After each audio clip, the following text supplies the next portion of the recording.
Hello and welcome to the Green Voice Podcast. I'm Grant Ervin with S&B USA here in the fabulous studios at Point Park University in the Center for Media Innovation. And I have some friends with me today from PRT,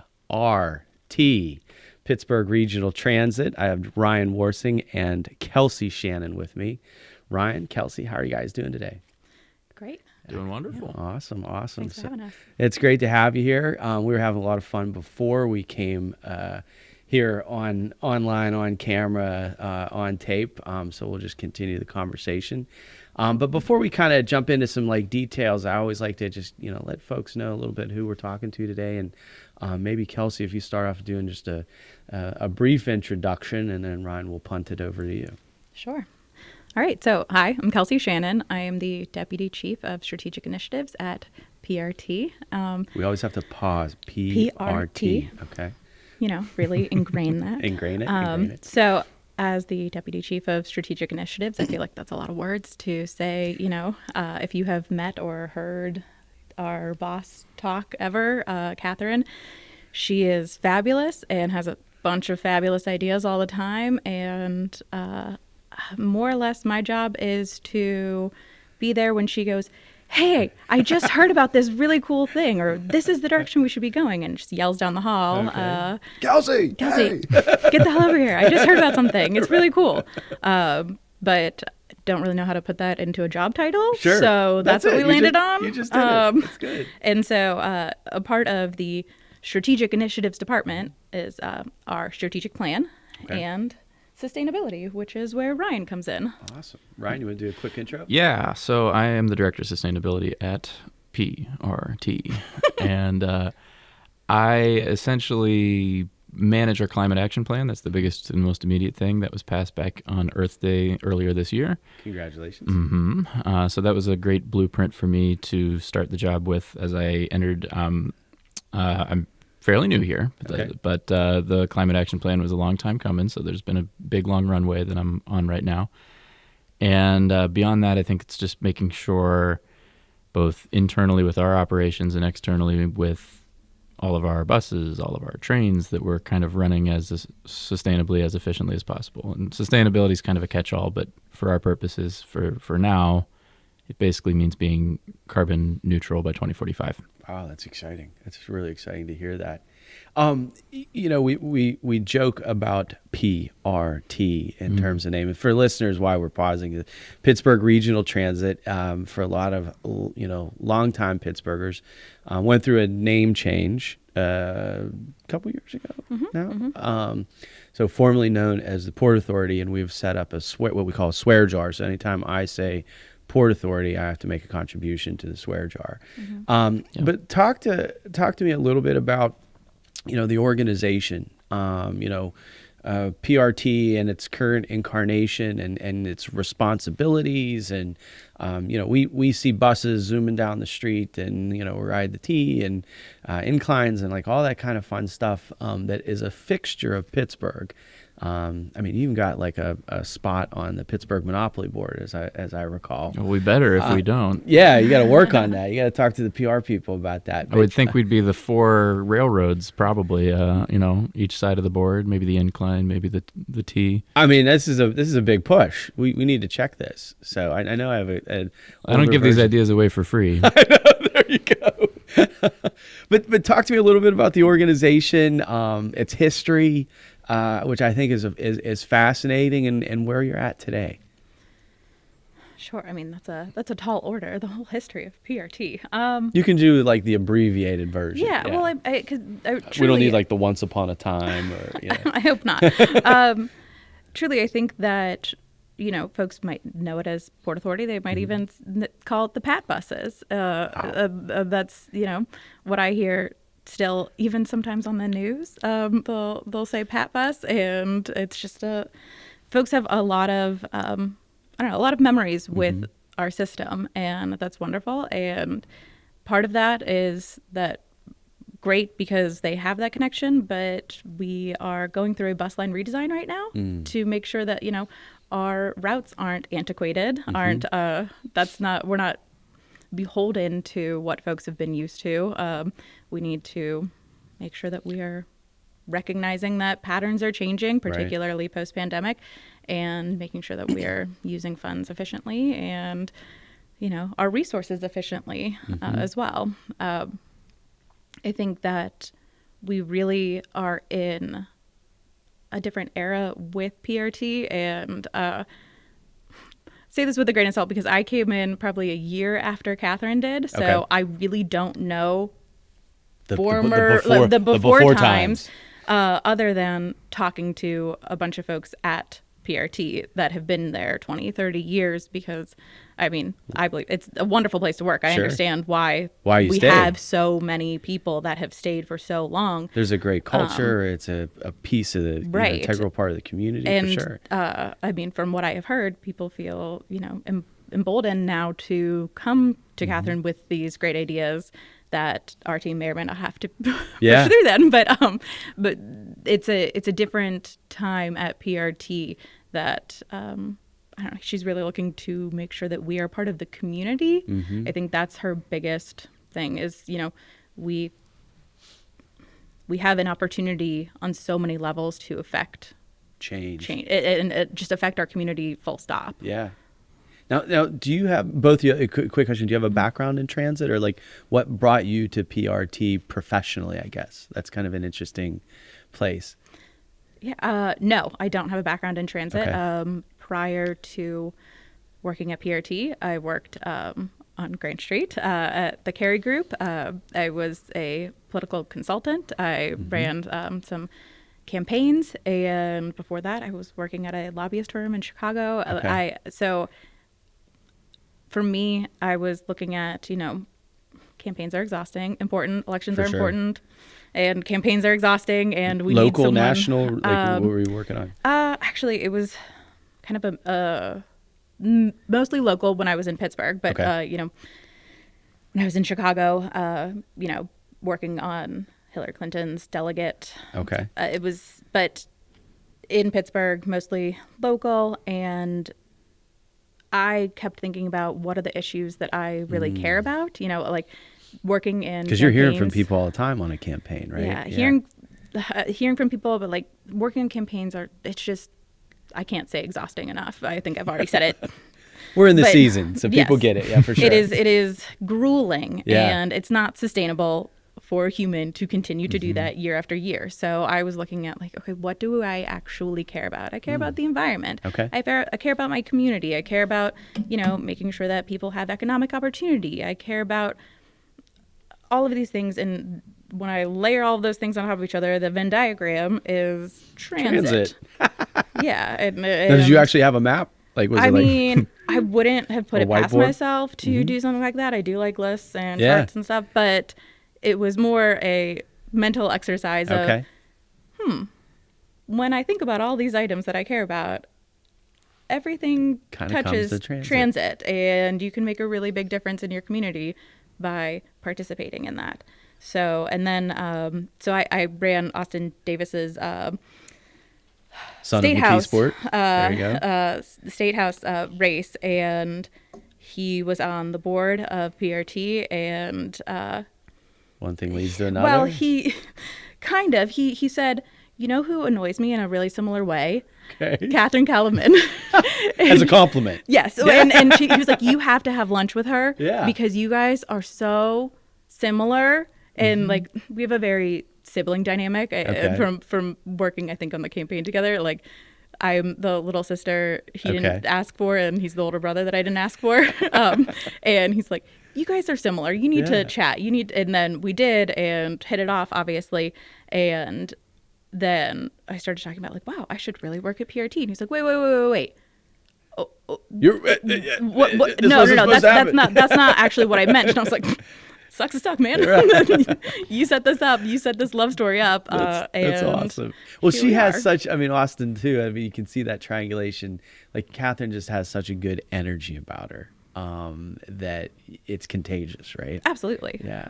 Ryan, what about you? What was kind of your path into the transit world? Well, I think I came at it in a very similar direction as Kelsey, and I think that we are sort of representative of a lot of people who are involved in transit right now, not just at PRT, but kind of everywhere, where you're coming at it with this almost reformist kind of mentality. Not that everything needs to be rewired and the old systems need to be thrown out entirely, but there is, I think, been kind of a sea change in how we think about transit, not just as a way to get around, but as a way to change communities from the bottom up and for the better.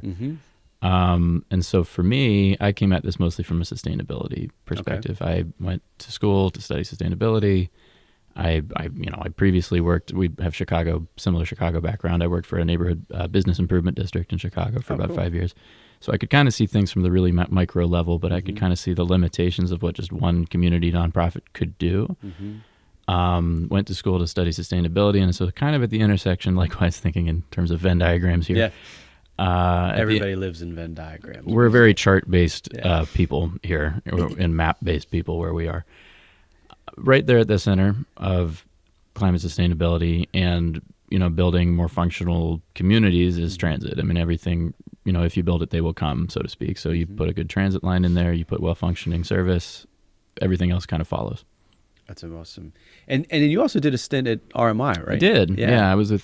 Sorry to my former people for not giving don't them. Skip over Yeah. RMI, formerly the Rocky Mountain Institute. Also like PRT. Yeah, like they. Yes. They did a name change as well. Oh yeah. If there's one thing that I'm well accustomed to at this point, it is acronyms. So yes. Rocky Mountain Institute, RMI. They are a nonprofit consultancy that deals with cities and communities. And is it just a quick interjection? Isn't that kind of funny? Like, I'm sure there's like a branding consultant that came around and said, you need to have an acronym, like shorten Port Authority of Allegheny County to PRT, or shorten Rocky Mountain Institute to RMI. I mean, at least like that with like Rocky Mountain Institute, that already was RMI. Well, I think with them, I'm freelancing here. I think that with them, it was like they got to be global. And so they were, we don't want people to just think that we're kind of a parochial mountain, bunch of fleece vest wearing khaki boot guys from Denver. Port Authority. The joke was like, we don't have any ports. Right. And what authority do we have? So like, why are we calling ourselves that? No shade on the Gateway Clipper fleet though, which is not ours, but one of the largest, if not the largest, inland waterway fleets in America. That's an interesting. There's stat. a little fun fact. Yeah. I'm not paid by them, I promise. Just the monopoly people pay me. That's it. But no port do we have. No ferry boats. That's interesting aside. There's a guy, Paul Legger. He was the finance director for the city of Pittsburgh for a long time. Super guy. Really like knowledgeable about all things local government. And he stopped me in the hallway one time when he became the finance director. He's like, it's really cool. And I was like, what's that? And he's like, I'm now the harbor master. And so like, going back into like code and lore of like the city of Pittsburgh, one of the jobs, or the port master, one of the jobs of the finance director was to manage the inland waterway of Pittsburgh. So like the Mon Wharf and everything like that. And I was like, that's really cool. Like, I don't know what that gets you, but it's like, that's I hate that I'm thinking this. My husband will love that I'm thinking this, but it gives me striking distance vibes. Like, you're going to have Bruce to explain Willis. this one to me. It's that movie where Bruce Willis and Sarah Jessica Parker, there's some police on the Pittsburgh waterway. Right. There's like a chase. Wow. I have intentionally not paid attention while it has been on several times, but... Because you're worried that it's going to be factually like interactive. Absolutely. Yeah. That's a good Pittsburgh quality to have, though, I think. So, but back to Rocky Mountain. No, there's a lot of digression, which is good. Well, so, like, talk to me about that. Yeah, we did a little bit of work with the city. We worked in the past with the Net Zero Ready Building Ordinance. This was not me. This was others there, and that's taken full flight. And you were at the city during that whole period. And since then. We've done work with the Urban Redevelopment Authority, kind of their shift to the commercial to residential downtown work that they're doing. We kind of tried to put some climate numbers connections to that. into that. Yeah, that's good. And generally have just tried to be a good neighbor, a good partner, and we're. I keep saying we. This is me betraying how new to the organization I am. I got to stop saying we. I got to say they. Huh? You are PRT. I am PRT. T-shirts and buttons and. But no, RMI did a fair amount of work within the city, but was largely helping in my unit there. We were helping mostly cities and counties across the country deal with odds and ends climate concerns, among which were transit. And so we got some funding through the federal government's Thriving Communities program to help a lot of communities deal with everything from road diets to bus line redesigns to... It's one of my favorite terms. Road diet? Yeah. Oh, yeah. These roads, they got to they need a diet. Reel it in a little bit. Yeah. But it was interesting because you kind of got to see this giant, buffet of different concerns and solutions around the country. And it's been an interesting thing to recommend some. I mean, I have to know the limitations of my job. Sustainability can be whatever you want it to be, but you don't want to be constantly looking over other people's shoulders and saying, how you can do that a little bit better and a little bit more sustainable. Yeah. But lots of stuff to bring to the job here in Pittsburgh. So I'm interested to kind of drill into that a little bit and just to pivot back to you, Kelsey, I'm curious about the structure and strategic initiatives and strategic plans and climate plans. What was some of the thinking in terms of, how you structured your sustainability program at PRT? So what was kind of the genesis? And then I'll want to come back to you and talk about the plan itself and everything. But give me the origin story a little bit. Sure. I mean, I think we have a lot of folks at PRT that, to Ryan's point before, who care about what they're doing and care about the effect that it has on our community, and that bleeds into, being more sustainable. And so we had folks in our maintenance department and in our planning department that were kind of ad hoc working on stuff like this, but we weren't pulling it together. And it was important that we did pull it together and make it a priority. And sitting where I do in this kind of strange, but it works for us, a area where I report to Catherine, but I'm not a chief, but I am deputy chief. It's in this weird area where we can, as a group, touch all the other groups and help kind of lead things along. You're the nudges. I've used the term skunk works before for those familiar. I think that's kind of right. Which is a fun place to be, actually. Yeah. Let's be honest. Yeah, it's fun. It obviously has its frustrations, but it's important that it doesn't sit in a singular department such that it's, just them working on it, because transit is inherently sustainable and touches basically all of our departments. But it's also really important, though, I think, right? Because sustainability it's not one person's job, it's everybody's job, right? And what you're saying, you have to lean into different departments to get different things out of them, right? If it was just up to one department, then you wouldn't get that from the others. Is that kind of what you see? Right. And I think people really care about it and will think about it, understandably, in their silo. Sure. And how they can affect it or how it would affect them in their silo. And we need a more holistic approach. That's interesting. And I remember too, going back probably 8-10 years or so, there was in the transit space, there was a lot of talk about, transit's sustainable and you got to get people out of single occupancy vehicles and, all the kind of things that are true. But we're still talking about that. Those are all.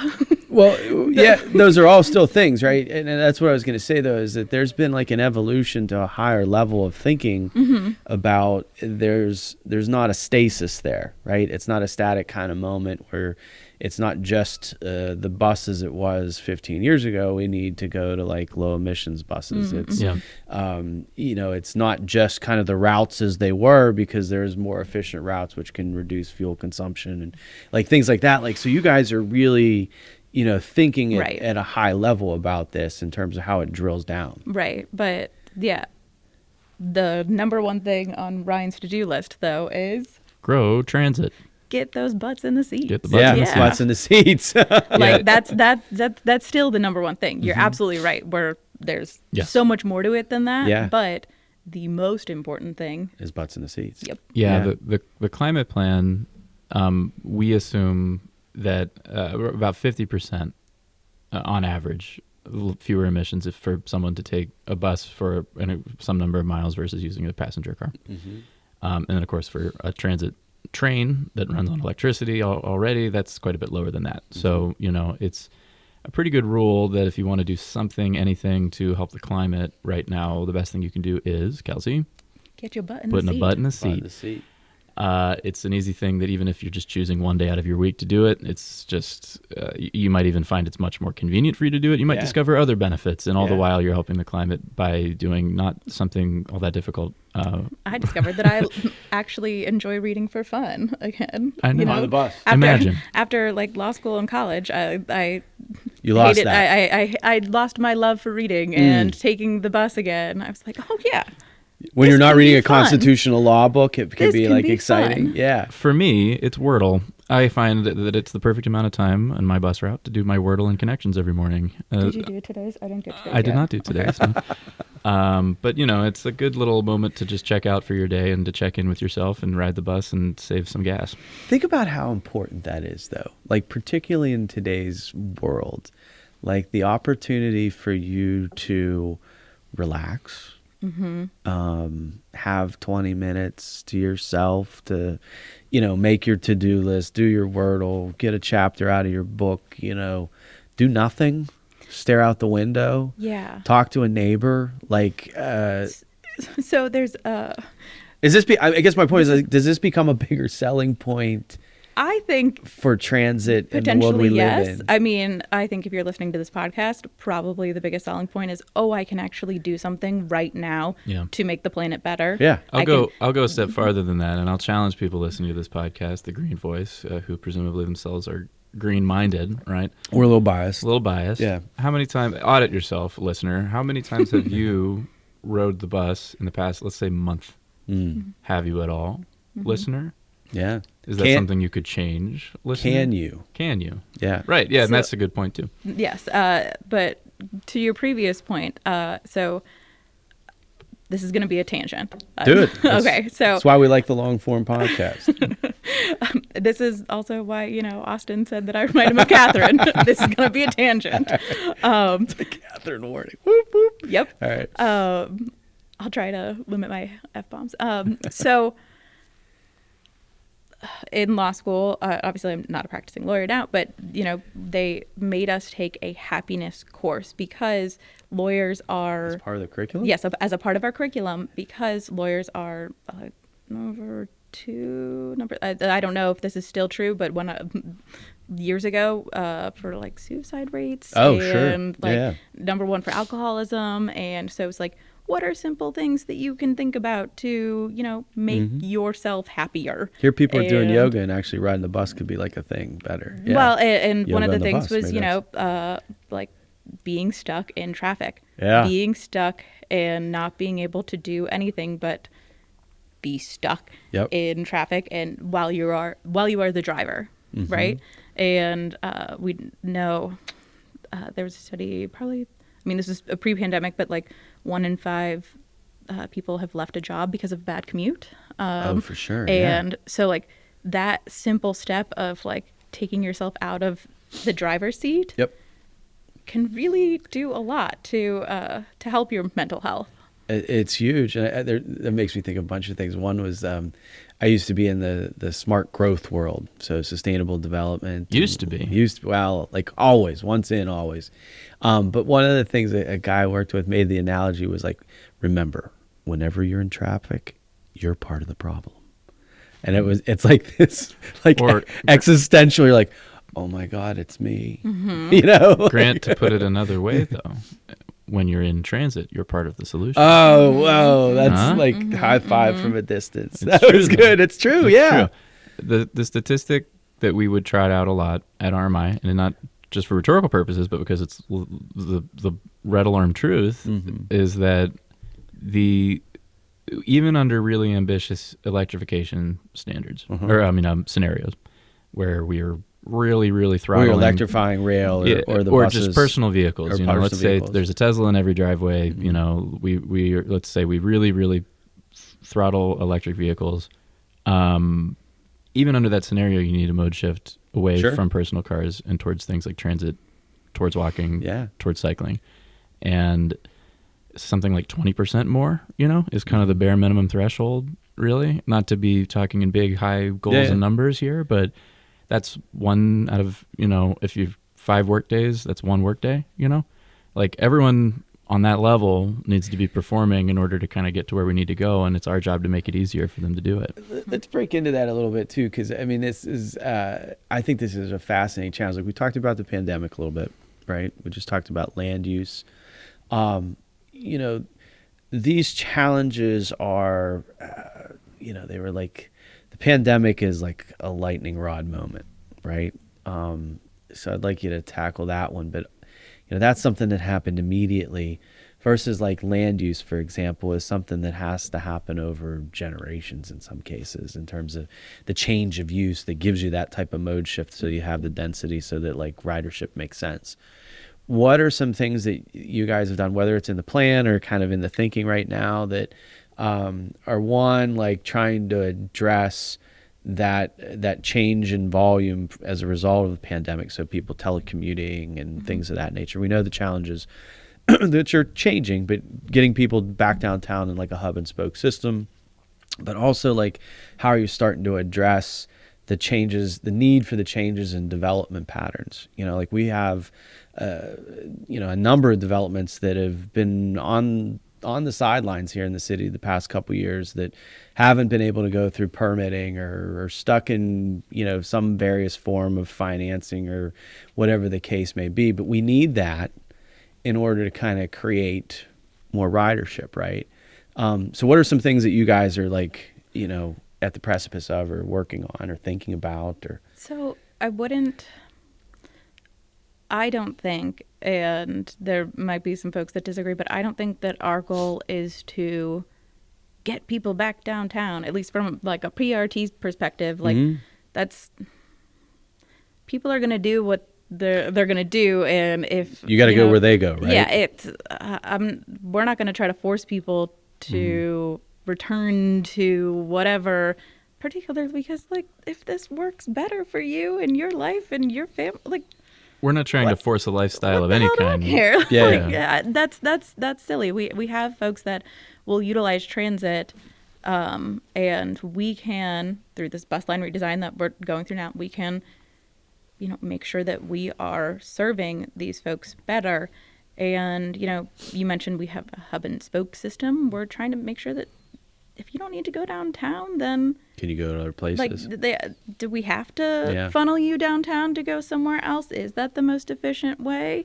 If folks aren't necessarily coming downtown, sure. If quick plug for the 75 route, by the way, that's my favorite route. Oh, it's a great one. Doesn't go downtown at all, and it hits all the spots. It's, nice. Yeah, but sorry. That's okay. Everyone's got their favorite bus route. Yeah. Yeah. But go ahead. I'm sorry. No, I guess my point really is we're not in the business of trying to like force people to do something that is, we want to be convenient. You have to be where the people are, right? To get those butts in the seats. Right. And I think that's it. But it is thinking about it as a system. Yeah. It is building out a network that makes sense based on where people are now, but it's also, there's a big effort to look at a lot of our parking lots, for example. This is one little thing that's going on, and saying like the parking rides. Mm-hmm. And I don't know, slap me on the wrist if any of this is institutional knowledge that I should not be sharing in a microphone. But no, I mean, we're at least kind of conceptually looking at some of those properties and saying, is this the best thing for us to have just a big parking lot? Is this a well-used parking lot? Is there maybe an opportunity for housing here with the parking instead of the parking? Is there opportunity for solar here on this property?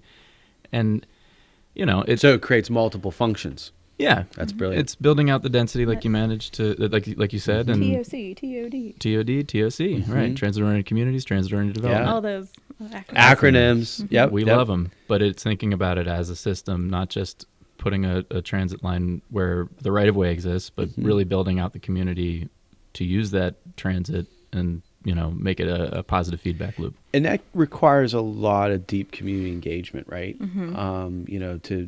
Transit-oriented communities, transit-oriented development, like you have to be with the developer, you have to be with the community to have those sorts of conversations. What's that like?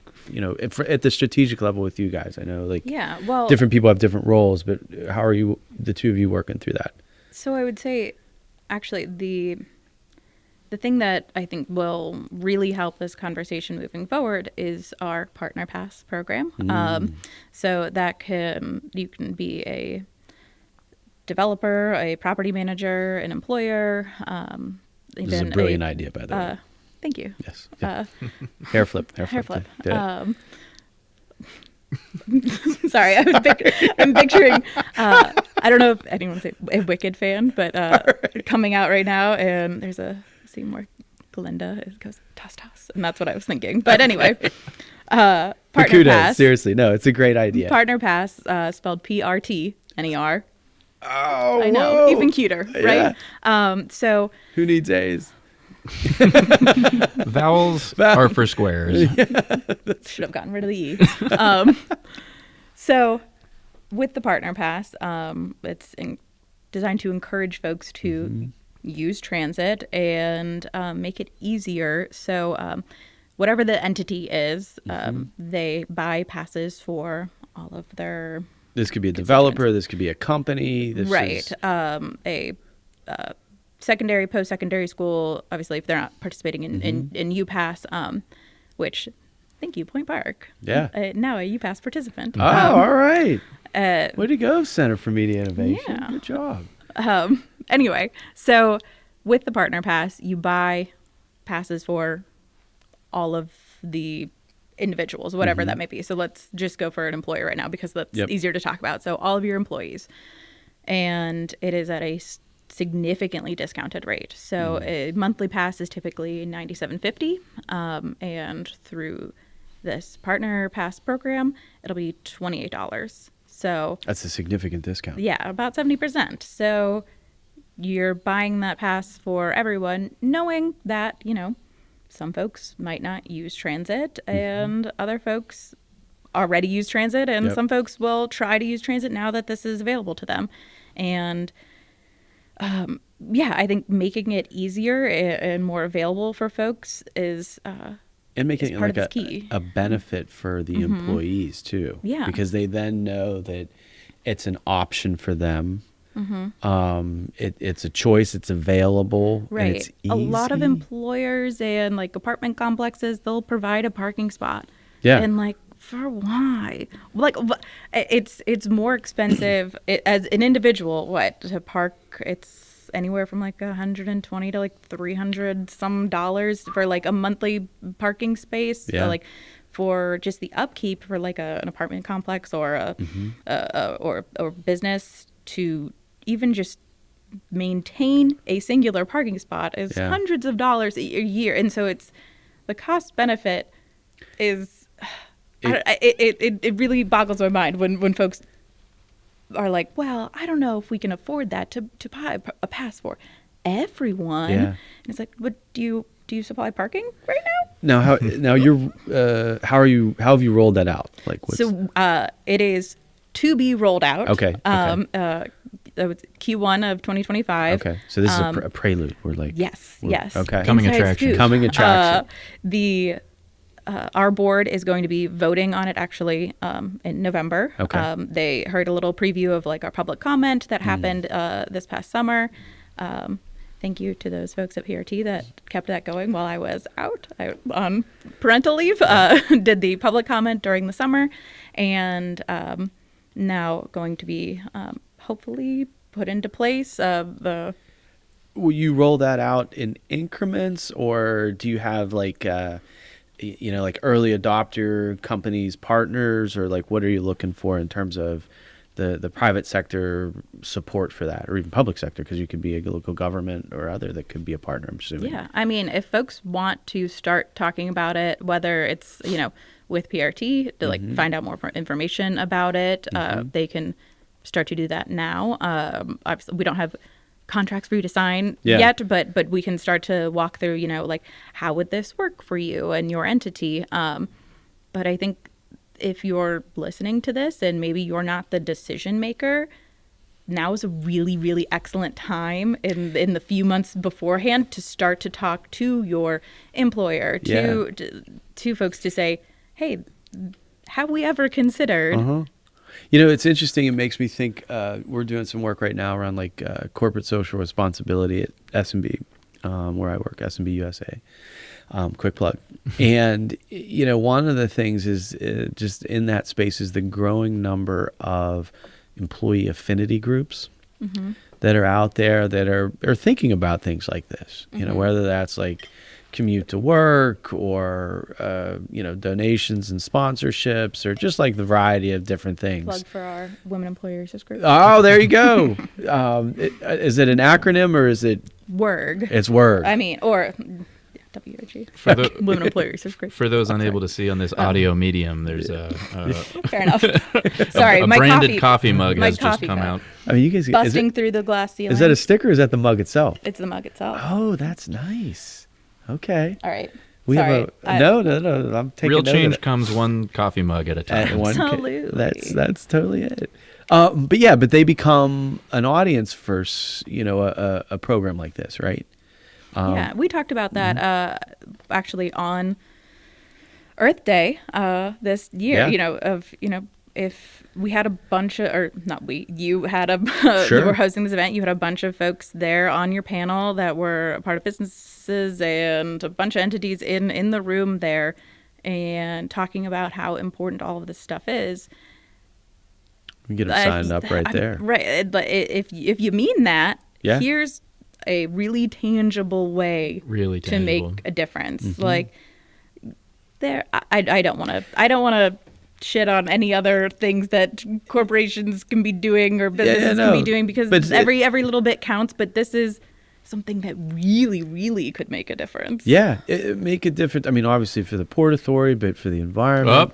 Swear jar. Swear jar. Oh, man. Gotcha. For PRT, I knew it. And it's like when you just lull yourself into like a sense of complacency. Yeah. No, like whenever you think about the different needs of companies, like what they can do, there's varieties of things, right? And everybody doesn't do everything. Like we're going through that exercise and there's certain things that make sense for us versus others. But like if you're, particularly if you're on a PRT line and you have like, you're in Lawrenceville or in Bloomfield, I'm just going around like the horn here, or like, the West End or Carnegie or, like there makes like a lot of opportunity, even if it's just using that as like one trip a week, right? It's making it a choice. It's making it an option because for a lot of people, it's not an option right now. Yeah. And we can certainly do our part by designing better networks.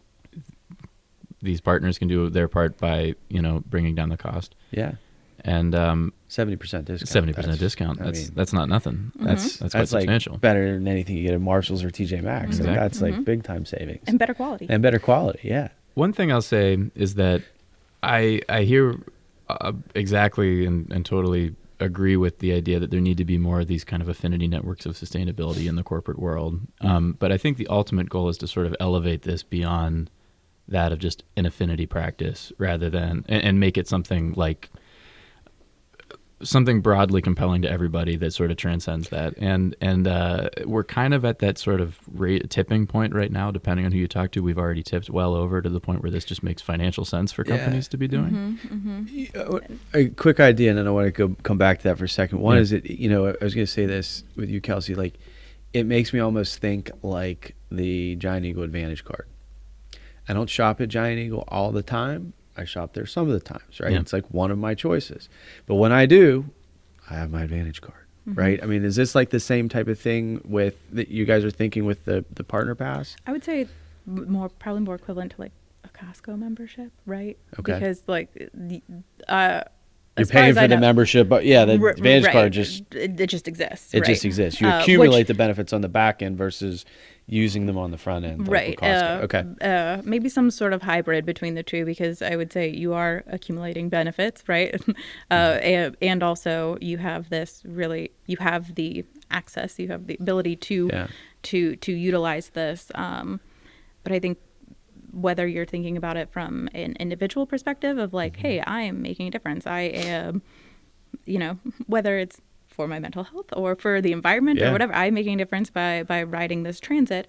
Or if you're thinking about it from an employer, like during our pilot, we surveyed folks, and they said that they would be likely to make an employment decision based off of this benefit. Yeah. So if folks are like, well, I'm not able to get people to work, or whatever it is, this is an attraction. Yeah, I can't pay them anymore, but I can at least offer them this really great company perk. Could be like a huge savings. I was talking with folks from a former employee of a local bank the other day.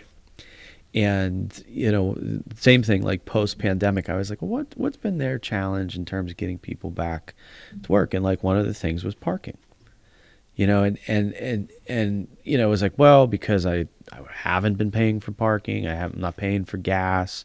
I'm here in the comfort of like my own home doing what I can do and everything, but not having to have that commute was one of those little hurdles they had to get over. You throw something like the partner pass into that mix, that kind of negates that argument in some cases, right? Or mitigates it. And then all of a sudden it creates like more mobility for people. Right. And I think that first hurdle of just getting on the bus is all that it takes sometimes, because I think people don't know how to do it. They're confused. In their head, you build it up and then you do it and you're like, that's a lot easier than I anticipated. Oh, yeah. It's like going to a different city. Like I was in DC a couple weeks ago, and like I hadn't been there for a while, and here I use transit here, I use transit there, I like transit everywhere, right? But it's that moment of like, oh, I haven't done this for a minute. Mm-hmm. Or I haven't done it at all. Or I haven't done it at all, right? Isn't it funny though? Sometimes if you're in a different city, it's like easier to like make that leap. Because you're not stuck in your pattern. If you're in a different city, you're like, well, I don't have a car anyway. Do I want to pay for an Uber, or do I want to try to figure out transit? And that feels easier sometimes. At a 90% discount, probably, from what you're paying for a taxi or exactly. Uber. So that jump feels easier because it's something new. Whereas if you are stuck in your patterns here, that can be a little. Yeah. And all it is too is like it's a moment of like inhale. You're like, all right, I'm gonna do this. I'm gonna figure out how to pay. I'm gonna or download the app. To ride app. Yeah, or download the app. Yeah, like all those little things. It's just getting over that immediate barrier of entry. I want to come back to sustainability though. Sure. One of the things in developing the climate plan, and we think about the benefits, I'm really curious, like where are you guys at right now in terms of thinking about what I'm going to call the stack, like the stack of stuff? Right. In terms of, we had Catherine on, months back talking about electrification of buses, and we were talking about hydrogen, and you got the route replanning, which I'm assuming has efficiency in it. You mentioned early on, Ryan, kind of that the T is electrified, which means there's a purchasing decision in terms of renewable energy and regenerative braking on the trains and things like that.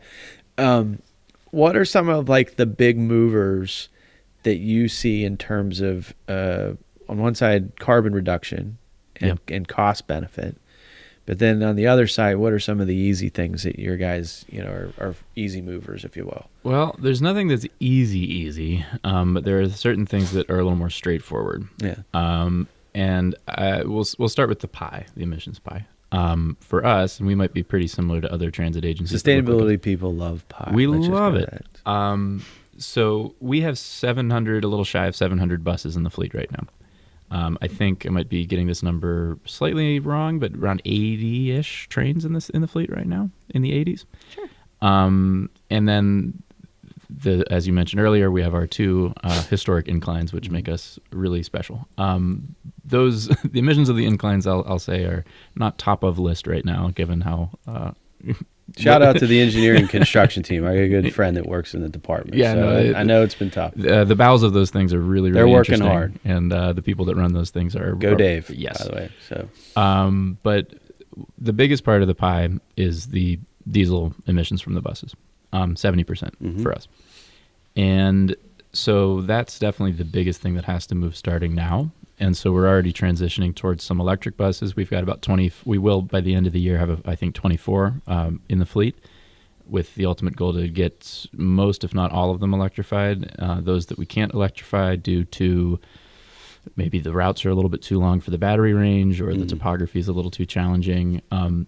Understanding that the technology is going to evolve with batteries as it has been for personal cars. Real challenges. Yeah. These are real. We're dealing with it too. Definitely. Yep. And so it's kind of a moving target when we're talking about the upper end of what needs to be done. But at least for now, we know that there needs to be a lot more electric buses on the ground, and we're procuring those at a fairly steady clip. Beyond that, you mentioned the electricity. So in Pennsylvania, you can choose the supplier of your electricity, and we're actively shopping for greener electricity options than what we have right now. That should take care of the T and all of our building electricity if we can purchase it. We talked about that a couple months ago, a long time. Yeah, go ahead. I'm sorry. No, excited. I had a flashback. Sustainability flashback. I was like, but the TL runs on electricity, right? Yeah. And so, you could argue now it's already good to go, but where you get the electricity matters. Likewise, where you get your fuel matters. So if we did switch to hydrogen fuel, mode shift, then you have a fuel shift. That's exactly. And so if we did manage to go and get some hydrogen buses, for example, where we get that hydrogen is important as well. I mean, there's different ways to produce it, some of which are more carbon intensive than others. So it's a big picture problem. None of it's easy to solve per se. But the biggest things we're doing right now, bus electrification, shopping around for good power, and building efficiency. I mean, this is something that probably is common between not just transit agencies, but just companies writ large. Everyone who has a physical footprint is very well aware of the building efficiency problem. It's a huge portion of particularly urban emissions next to transportation. It's a massive one that the city, I know, has really tried to solve. 80%. Yeah.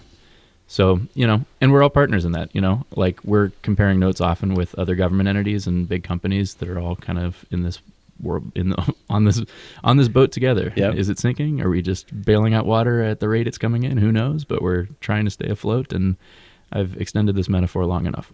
How do you, coming into an agency, because you're working at RMI and studying this stuff beforehand, what has been one of the surprises for you being on the inside? I've had mine. I was just curious about yours. Well, it's because you see all the math, right? Like when you're at a place like RMI, right? You understand it's just 1 + 1 = 2. Of course, obviously. But you don't understand, in between the first one, the plus sign, and the other one, and then the equal sign, that there's, procurement, there's a budget process, there's a lot there's humans, there's a lot of variables that kind of work their way through. But what has been something for you that you're like, oh, I never thought of that? I think it's not something I've never thought of. But I think it's been a culture adjustment to be in now a public setting. I think a lot of people have their own opinions about what the public sector must function like behind the scenes. Yeah. Right. And I will say that the people at PRT and the people I've worked with in other government jobs really are well aware of the problems. Sure. And really are quite invested in solving them and quite knowledgeable on how to solve them. And I think the main challenge with most of us is, how do you deal with the constraints? And the constraints are always surprising because you never know what they're going to be until you encounter it. It's in the form of a brick wall, right? Okay. And whether it's funding or it's a procurement problem or, some supply chain issue, right? I mean, everyone's dealing with supply chain issues and the cost of things going up right now, It is really an asteroid field, I think, in terms of getting from one side to the other. And the biggest thing I think that has been apparent to me, at least so far, is how much the private sector and the public sector kind of have to trade off responsibility and give and take. So, for example, electric bus transition is a huge part of our job right now. 70% of the emissions, like I said. At the moment, there's one, maybe two private bus companies that fit the procurement requirements in order to get buses on the road. We predominantly are buying New Flyer brand or New Flyer model electric buses. American made. So there's those requirements as well as just the supply chain issues and just a whole lot of kind of stuff that's well beyond my head in the private market for these things that trickle down to us who have a mandate to buy these things and to transition to fully electric buses or fully zero emission buses. So, in total, what needs to be done at some point, somewhere, maybe it's all of us that need to do it, is to help the private sector really build out cheaper, better products at a larger scale. Yep. With some public incentives and public backing and, us guaranteeing some demand for these things. It's a trade-off. It's a back and forth. You got to make the rules, but then you got to kind of like inspire the market to respond to it after the rule's been written. So that's been an interesting thing to discover. Yeah. Just a couple more questions for you guys before we wrap up. One thing we haven't talked about, and I'm curious how it plays on a strategic role, but also in climate, is the BRT, not the PRT, but the BRT. The PRT BRT. The PRT BRT. How does that factor in to the climate conversation, to the ridership, to the partner pass? Like, is there intersections and all that? I'm just curious. I mean, I think it's all kind of happening at a really great time. It's all happening all at once, and I think everything's moving in a positive direction, right? I mean, having these bus only lanes, the ability to get places faster, I think that will help encourage folks to get on transit, right? That to make it easier in our most transit friendly communities too, right? In terms of population density. What you're describing, I think most prominently, is the university line that's being built between downtown and Oakland, which will be a dedicated bus loop that will make transit much faster, much more, much easier for people in that neck of the woods. And to Kelsey's point, butts and seats. Butts and seats. That's awesome. Just to finish up, I'm a big fan of the BRT. That was one of my old projects. So it's great to see like groundbreaking and, the transition happening. Because I think you're right. It's exciting. Like we're at the precipice of a transit revolution in Pittsburgh. What is up ahead for the two of you? Like what's right around the corner is just, we're coming near the end of the year here in 2024. What's immediately up ahead in 2025 and things that we should keep our eye out for from the PRT? I mean, you said that and my first thought was sleep, hopefully. Sleep. I have a 4-month-old. Congratulations. Thank you. Say that so publicly. Sleep, hopefully. Sleep. But at PRT. Are they sleeping through? Is your child sleeping through the night yet? What? Sorry. What's that? Okay. Who's she? Sorry. No. Okay. That's a no from me, dog. Yeah, it's coming. You'll get there. You'll get there. Maybe in 2025. Yeah. Wouldn't that be swell? Okay. So, but at PRT, really, the partner pass will be huge. Yeah. It will, if we can get folks to really wrap their heads around, yes, it is obviously a benefit for us getting folks on the system. It's a benefit for the environment. Yeah. But it is also a benefit for you as an employer, as a property management, as a school, as it is kind of a win all across the board. And for whatever reason, getting folks to just shift their mind just a little bit and to be more transit oriented. That's the hurdle that I think that we're going to be facing, because I think some folks probably listening to this and in this room get it. Yeah. And it's getting beyond that. Yeah. Getting beyond this room, getting beyond the folks listening, for them to get it as well, all of the benefits. So that's going to be obviously the beginning of the year. We're also working on our new strategic plan. So, incorporating all of the fabulous work that Ryan's going to be doing throughout that. And yeah. It's exciting. Ryan, what's up around the corner for you? Well, I'll be bleak for a second and say that one thing that we can probably be certain of is some budgetary challenges for public transit agencies across the country, PRT included. And I mean this genuinely. Thank you for bringing that up. Right. And I don't say this out of this isn't coming from a despairing place. This is just a reality that our ridership revenue, even on the high end with what we can expect from Partner Pass and other things, is a kind of a small minority of our funding. And so I'll come as close to the lobbying threshold as I possibly can and say, call your legislators and maybe help us help you. Yeah. Let's all help each other here. But speaking a little more on the Even sunny if side, they've changed. Well, just to figure out transportation funding in Pennsylvania, it is 2025 is going to be the year. I think it needs to be. yeah, For Yeah. highways, roads, and bridges, for ports and waterways, but Right. also for transit, and that goes across the state. Like we're in a pickle for sure. So mean- you're right on. We're in a precarious spot. Yeah, Full stop. full stop. It's true. It's true. but people have agency in this, right? I mean, it is true that when people speak, the powers that be listen, and you can speak with your voice and you can speak with your transit pass. In terms of actual real optimism, I think that we can really look forward to the bus line redesign.